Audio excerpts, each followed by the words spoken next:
Assalamualaikum warahmatullahi wabarakatuh. Saya Bima Andriano Lanove, nomor absen 10 dari kelas 10 MIPA 1.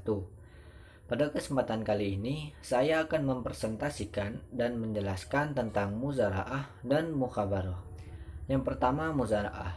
Muzaraah adalah kerjasama antara pemilik lahan dengan penggarap dalam mengolah lahan pertanian, di mana benih tanaman berasal dari penggarap dan hasilnya dibagi dua sesuai dengan kesepakatan atau persentase dari hasil panen.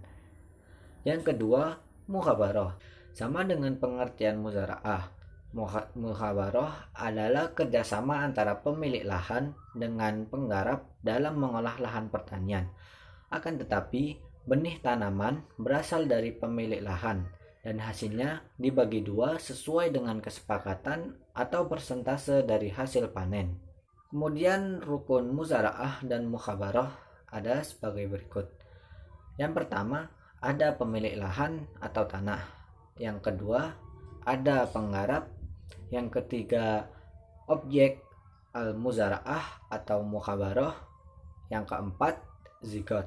Kemudian syarat-syarat muzaraah dan mukhabarah diantaranya sebagai berikut. 1. Pemilik tanah dan penggarap harus sudah balik dan berakal. 2. Benih yang akan ditanam harus jelas dan ada hasilnya. 3. Lahan yang digarap merupakan lahan yang menghasilkan, jelas batas-batasnya, dan diserahkan sepenuhnya kepada penggarap. Untuk pembagian dari hasil panen harus sudah ditentukan. Yang keempat, jangka waktunya harus jelas.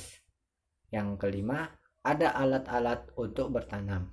Hukum dari muzaraah dan mukhabarah adalah boleh, sebagaimana hadis Rasulullah Shallallahu Alaihi Wasallam yang diriwayatkan dari Ibnu Umar, yang artinya dari Ibnu Umar, sesungguhnya Nabi Shallallahu Alaihi Wasallam telah memberikan kebun kepada penduduk Khaybar agar dipelihara oleh mereka.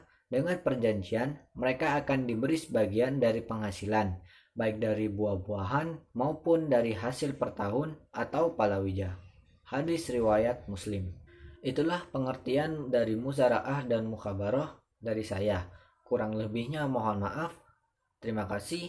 Wassalamualaikum warahmatullahi wabarakatuh.